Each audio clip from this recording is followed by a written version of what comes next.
Bonjour à tous, aujourd'hui une nouvelle vidéo. Le sujet ce sera la naissance de Jésus-Christ et plus précisément la mort de Jésus-Christ vue dans sa naissance. Alors tout d'abord je vais vous donner tout le mouvement de la naissance de Jésus-Christ en prenant Luc et Matthieu. Donc je vais le dire oralement, aujourd'hui je ne vais pas trop lire les textes, donc si vous voulez les lire c'est Luc chapitre 2 et Matthieu chapitre 1 et 2. Alors, quel est le mouvement de Jésus-Christ lorsqu'il naît? Alors, il nous est dit que lorsque Jésus-Christ naît, on le prend, on le couche dans une mangeoire, parce qu'il n'y a plus de place pour Marie, Joseph et Jésus dans la salle des hôtes. Ensuite, on nous dit en Matthieu que les mages venus d'Orient, les mages qui sont des étrangers bien sûr, sont venus d'Orient sur l'ordre d'Hérode pour venir se prosterner devant Jésus et prendre des informations sur le petit enfant. Alors là, je vais décortiquer le mouvement qui a été fait, car c'est un mouvement prophétique qui prophétise la mort de Jésus-Christ. D'accord ? Alors, tout d'abord, on nous dit qu'on prend Jésus et on le couche dans une mangeoire. D'abord, je vais prendre le fait de coucher. On prend Jésus, on le couche dans une mangeoire. Or, selon la Bible, lorsqu'un protagoniste meurt, on dit toujours qu'il est parti se coucher avec ses ancêtres. D'accord ? Donc, aller se coucher, ça correspond à la mort. Dormir, aller se coucher, dans la Bible, c'est la mort. Vous avez le même exemple avec la mort d'Étienne, où il nous est dit que lorsqu'Étienne est lapidé, Étienne s'endormit. Or, Étienne est mort. D'accord ? Et vous avez le même exemple avec Lazare. Lorsque les disciples demandent à propos de Lazare, Jésus leur dit que Lazare dort. Et ses disciples lui répondent « Mais s'il dort, il sera sauvé ». Et Jésus leur dit « Non, vous ne comprenez pas, Lazare est mort ». Donc Jésus utilise un langage, et dans ce langage, dormir, ça veut dire mourir.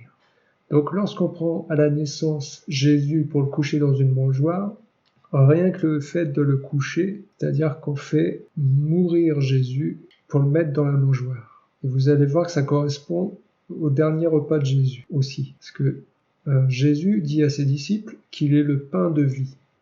Or, que fait Jésus lors du dernier repas? Il prend le pain, il dit « Ceci est mon corps ». Or, ce pain, il le brise avant de le donner à manger aux disciples. D'accord ? Pareil, il prend la coupe et il dit « Ceci est mon sang ». Et il le donne aux disciples pour qu'ils le boivent. Et ça correspond à la mort de Jésus-Christ. Parce que le pain étant le corps de Jésus-Christ, lorsque Jésus brise le pain, ça signifie que le corps de Jésus est brisé. Or, quand est-ce que le corps de Jésus est brisé pour que ses disciples puissent manger? C'est lors de la crucifixion. Donc, le mouvement de prendre Jésus et le mettre dans la mangeoire, d'ailleurs, c'est pour ça aussi qu'il est couché dans une mangeoire, parce que lui qui est le pain de vie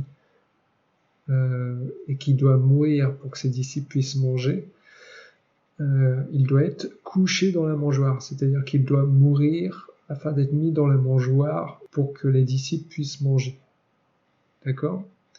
Et on nous précise pourquoi il est mis dans la mangeoire, parce qu'il n'y avait plus de place pour eux dans la salle des hôtes. Or, la salle des hôtes, c'est l'endroit où on accueille.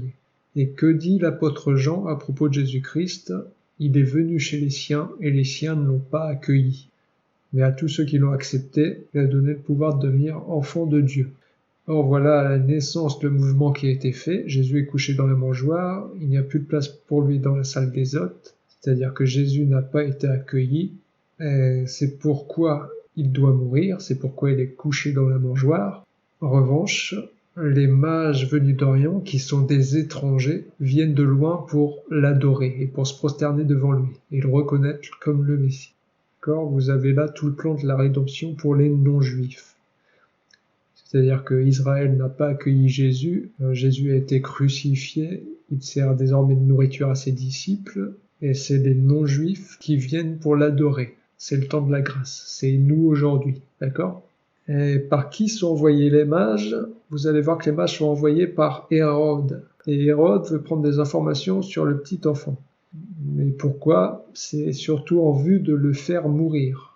Hérode ici représente le diable. C'est-à-dire que nous, lorsque nous ne connaissions pas Jésus, nous étions au service du diable.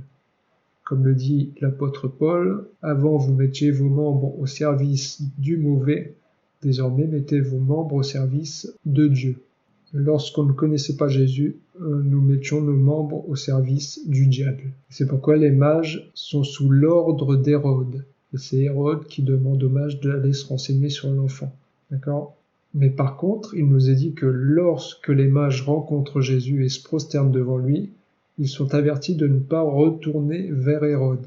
Vous avez là la rédemption. C'est-à-dire que nous étions au service du mauvais, mais lorsque sur notre chemin on a rencontré Jésus, nous qui étions sur le chemin des ténèbres, nous changeons de chemin et nous ne retournons pas vers Hérode, c'est-à-dire que nous ne retournons pas sous la domination du malin, mais nous prenons un autre chemin, le chemin de la lumière.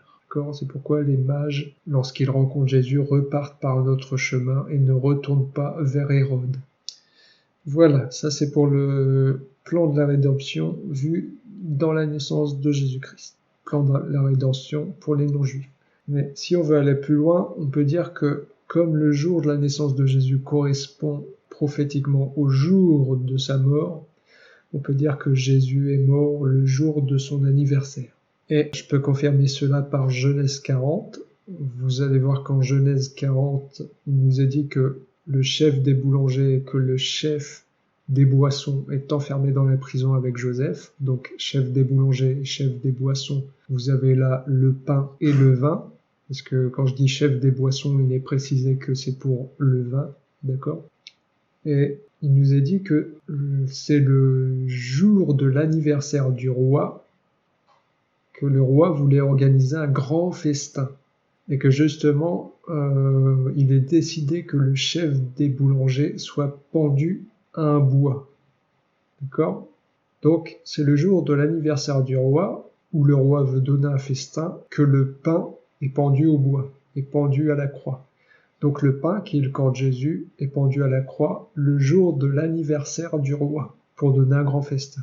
Et le roi saint, qui est Jésus-Christ, donne ce festin en brisant son propre corps, qui est le pain, et en donnant son propre sang, qui est le vin. C'est le grand festin qu'il organise pour ses disciples, afin que nous nous nourrissions de sa chair et de son sang, qui spirituellement sont le pain de la parole, et le sang, c'est l'explication de la parole, et la vie de la parole. Voilà. Donc, Genèse 40 confirme bien que c'est le jour de l'anniversaire du roi que ce festin est donné, que le pain est brisé et que le sang est versé. Donc c'est le jour de l'anniversaire de Jésus-Christ qu'il a été crucifié. Voilà, c'est tout pour aujourd'hui. J'espère que cette petite prédication vous aura plu. Remerciez le Seigneur en toutes choses. C'est lui qui offre les prêches, c'est lui qui donne gloire à son nom, c'est lui qui élève son nom. J'espère que cette révélation vous touchera le cœur, car la révélation, je le rappelle, c'est la lumière, et c'est la lumière qui délivre de toutes ténèbres. Donc c'est par la révélation et l'évangile de révélation que nous sommes libérés du mal, et pour que nous puissions rendre gloire à Jésus-Christ dans la vérité et dans la lumière. Merci d'avoir écouté cette prédication et je vous dis à une prochaine fois. Que Dieu vous bénisse tous et à une prochaine. Au revoir.